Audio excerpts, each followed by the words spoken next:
जय श्री कृष्णा दोस्तों, राधे राधे।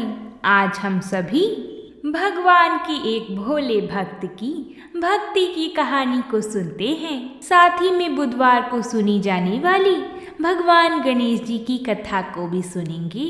आइए इस कथा को बड़े ही मन लगाकर श्रवण करिएगा। प्राचीन काल में एक गरीब बालक था जो कि अनाथ था।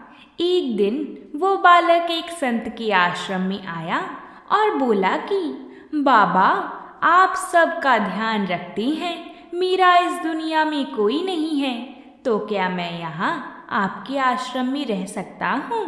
बालक की बात सुनकर संत बाबा ने बोला, बेटा तेरा नाम क्या है?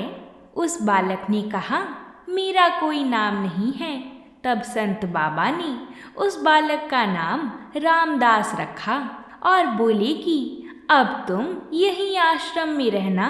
रामदास वहीं रहने लगा और आश्रम के सारे काम भी करने लगा। उन संत की आयु 80 वर्ष की हो चुकी थी।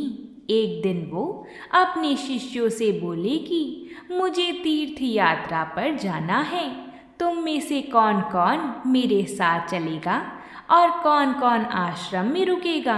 संत जी की बात सुनकर सारे शिष्य बोले कि हम आपके साथ चलेंगे, क्योंकि उनको पता था कि यहाँ आश्रम में रुकेंगे तो सारा काम करना पड़ेगा। इसलिए सभी बोले कि हम तो आपके साथ तीर्थ यात्रा पर चलेंगे। अब संत बाबा सोच में पड़ गए कि किसे साथ ले जाएं और किसे नहीं, क्योंकि आश्रम पर किसी का रुकना भी जरूरी था। बालक रामदास संत जी महाराज के पास आया और बोला, बाबा अगर आपको ठीक लगे तो मैं यहीं आश्रम पर रुक जाता हूँ। संत जी महाराज ने कहा, ठीक है, पर तुझे काम करना पड़ेगा। आश्रम की साफ सफाई में भले ही कमी रह जाए, पर ठाकुर जी की सेवा में कोई कमी मत रखना। रामदास ने संत जी से कहा कि बाबा मुझे तो ठाकुर जी की सेवा करनी नहीं आती, आप बता दीजिए कि ठाकुर जी की सेवा कैसे करनी है, फिर मैं कर दिया करूँगा। संत जी महाराज रामदास को अपने साथ मंदिर ले गए। वहाँ उस मंदिर में राम दरबार की झांकी थी। श्री राम जी, सीता जी, लक्ष्मण जी और हनुमान जी विराजमान थे। संत जी महाराज ने बालक रामदास को ठाकुर जी की सेवा कैसे करनी है सब सिखा दिया।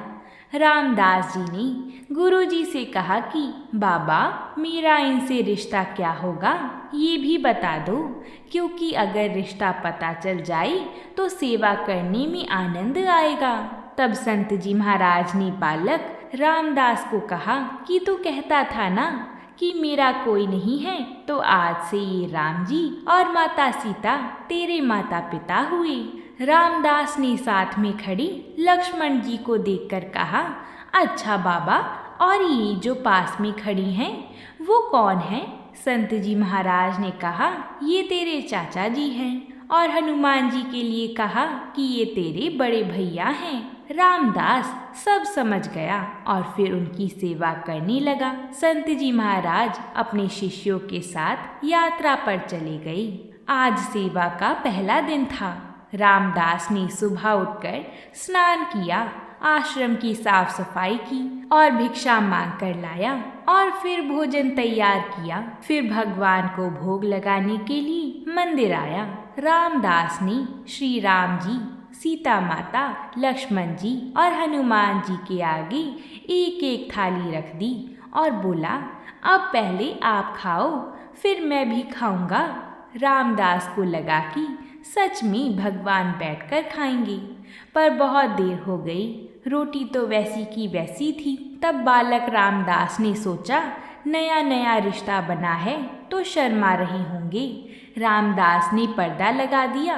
बाद में खोलकर देखा तब भी खाना वैसा का वैसा पड़ा था। अब तो रामदास रोने लगा कि मुझसे सेवा में कोई गलती हो गई है, इसलिए प्रभु खाना नहीं खा रहे हैं, और जब तक ये नहीं खाएंगे तो मैं भी नहीं खाऊंगा और मैं भूख से मर जाऊंगा। इसलिए मैं तो अब पहाड़ से कूद कर ही मर जाऊंगा।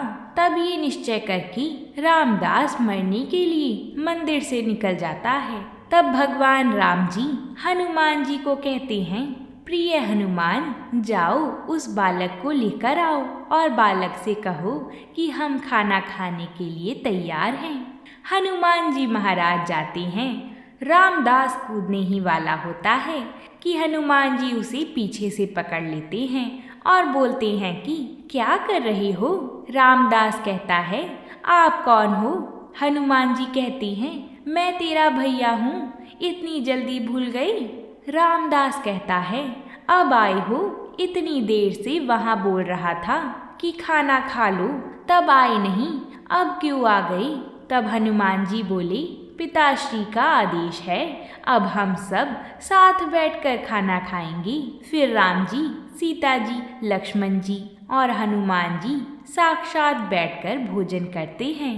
इसी तरह रामदास रोज उनकी सेवा करता और भोजन कराता। सेवा करते 15 दिन हो गए थे। एक दिन रामदास ने सोचा, घर में 5 लोग हैं, परंतु सारा काम मैं ही अकेला करता हूँ। बाकी लोग तो दिन भर घर में आराम करते हैं। मेरे माँ बाप, चाचा, भाई तो कोई काम नहीं करते, सारे दिन खाते रहते हैं और मैं ऐसा नहीं चलने दूंगा। तभी रामदास मंदिर जाता है और कहता है, पिताजी, कुछ बात करनी है आपसे। राम जी कहते हैं, बोलो बेटा, क्या बात है?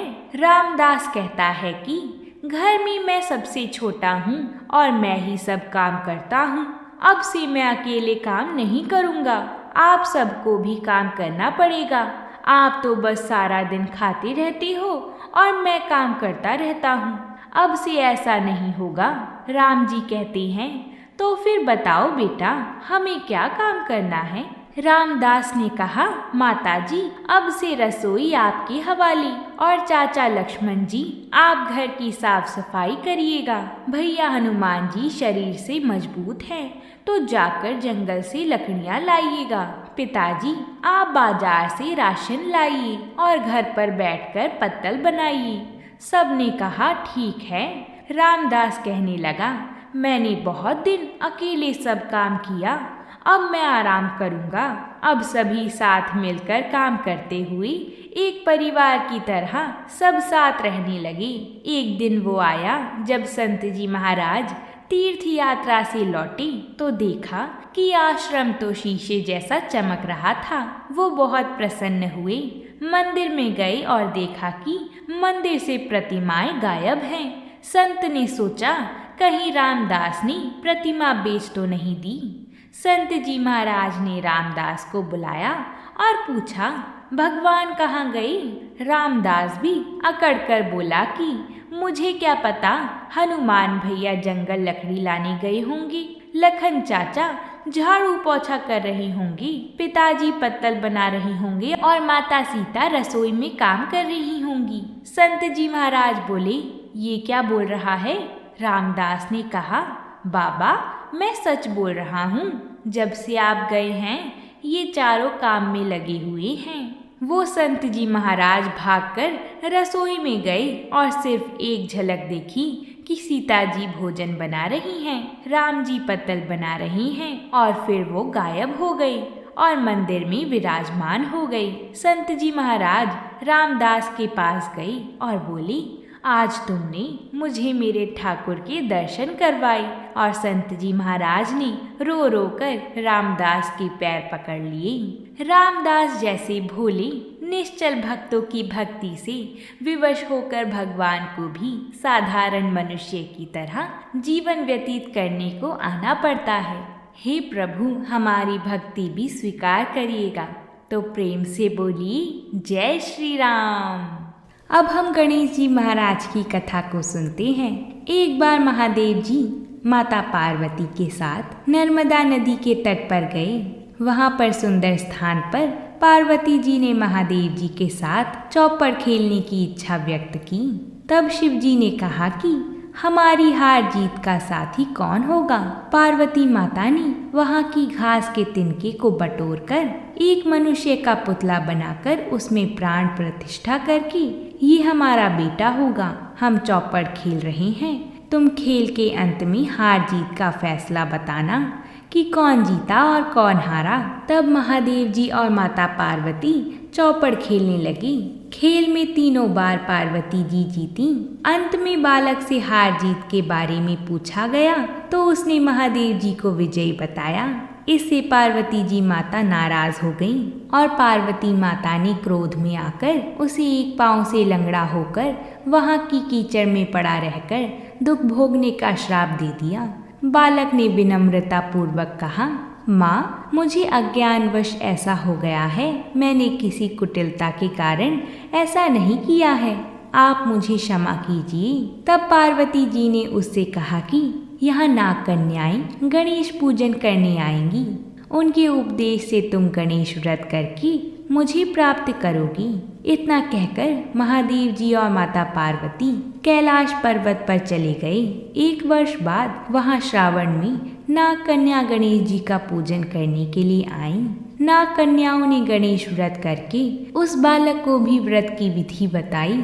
तत्पश्चात बालक ने 12 दिन तक श्री गणेश जी महाराज का व्रत किया। गणेश जी महाराज ने उसे दर्शन देकर कहा, मैं तुम्हारी व्रत से प्रसन्न हूँ, मनोवांछित वर मांगो। बालक बोला, हे भगवान, मेरे पाँव में इतनी शक्ति दो कि मैं कैलाश पर्वत पर अपनी माता पिता के पास पहुँच सकूं और वह मुझ पर प्रसन्न हो जाएं। गणेश जी तथास्तु कहकर अंतर्ध्यान हो गई। अब वह बालक भगवान शिव के चरणों में पहुँच गया। शिव जी ने उससे वहां तक पहुँचने के साधन के बारे में पूछा। बालक ने सारी कथा शिव जी को सुना दी। उस दिन से अप्रसन्न होकर माता पार्वती शिव जी से भी विमुख हो गई थी। इसके बाद भगवान शिव शंकर जी ने भी बालक की तरह 21 दिन तक श्री गणेश जी का व्रत किया, जिसके प्रभाव से पार्वती माता के मन में स्वयं महादेव जी से मिलने की इच्छा जागृत हुई। यह शीघ्र कैलाश पर्वत पर पहुंची। वहां पहुंचकर पार्वती माता ने, मैं आपके पास भागी भागी आ गई हूँ, इसका क्या कारण है? तब शिव जी ने गणेश व्रत का इतिहास उनसे कह डाला। पार्वती माता ने अपने पुत्र कार्तिकेय जी से मिलने की इच्छा से 21 दिन तक 21 की संख्या में दुर्वा, पुष्प और लड्डू से गणेश जी महाराज का पूजन किया। 21वें दिन कार्तिकेय जी महाराज स्वयं ही पार्वती जी से मिलने आ गए। उन्होंने भी माँ के मुख से इस व्रत का महत्व सुनकर व्रत किया। कार्तिकेय जी ने भी यह व्रत विश्वामित्र जी को बताया। विश्वामित्र जी ने भी व्रत करके गणेश जी महाराज से जन्म से मुक्त होकर ब्रह्मा ऋषि होने का वर मांगा। गणेश जी महाराज ने उनकी भी मनोकामना पूर्ण की। हे गणेश जी महाराज, जिस प्रकार आपने सबकी मनोकामना पूरी करी, उसी प्रकार इस कथा को कहने वाली, सुनने वाली और हुंकार भरने वाली सब पर अपनी कृपा करना। जो भी आपके व्रत को 21 दिनों तक करे, उसकी सभी मनोकामना पूरी करना। तो बोलिए गणेश जी महाराज की जय। अगर आप सभी को ये कथाएं अच्छी लगी हों तो हमें कमेंट में जय श्री हरि विष्णु ज़रूर लिखें। हमारे लिए आपका सहयोग बहुत ही ज़्यादा ज़रूरी है। अगर आप सभी हमारी कथाओं को ऐसे ही पसंद करते रहेंगे तो हम भी व्रतों से जुड़ी कथाएं आप सभी के लिए लाते रहेंगे। आप सभी के सहयोग और प्रभु की कृपा से ही हम आप सभी के लिए कथाएं ला पाते हैं। इसलिए वीडियो को एक लाइक ज़रूर करके जाएं और चैनल को सब्सक्राइब भी करें ताकि आने वाली सभी कथाएं आप सभी को समय अनुसार मिलती रहें। प्रेम से बोलिए जय श्री कृष्णा।